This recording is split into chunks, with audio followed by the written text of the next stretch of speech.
امیر علی جناب صلاح الدین خان صاحب ہمدرد اور ان کونسل اردو اکیڈمی میں ان سے گزارش کرتا ہوں کہ وہ بھی یہاں جلدی سے تشریف لائیں اور اپنے مختصر خیالات میں اظہار کریں اور آپ زوردار تالیوں سے استقبال فرمائیں۔ سرزمین دلی سے آج کی ہماری اس بزم محبت میں علی جناب صلاح الدین صاحب یہاں تشریف لائیں، ان سے گزارش۔ صدر محترم جناب مولانا حمید اللہ صاحب سلفی،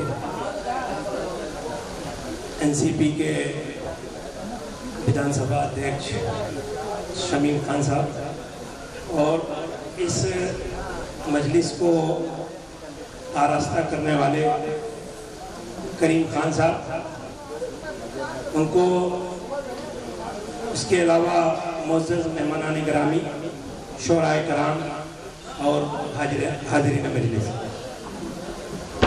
चूँकि मैं कोई प्रोफेशनल मुदर्रिस नहीं हूँ और ना वक्त है, तो सिर्फ इतनी बात, तो एक मुबारकबाद देनी थी लेकिन दो मुबारकबाद दूंगा, चूँकि एक ऐलान अभी हुआ है, एक उसके लिए मुबारकबाद और दूसरा ये जो नेक काम के लिए आपने ये मजलिस आरास्ता की, ये जो महफिल सजाई, उसके लिए बहुत बहुत मुबारकबाद।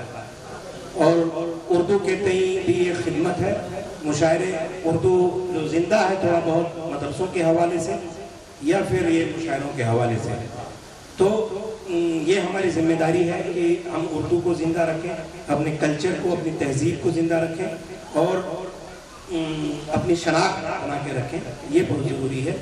इसके साथ ही मैं अपनी बात ख़त्म करता हूँ। बहुत बहुत शुक्रिया तमाम मुंतज़मीन का, ख़ास करके मैं स्पेशली अतहर भाई का और ज़फ़र भाई का मैं बहुत बहुत शुक्रगुज़ार हूँ।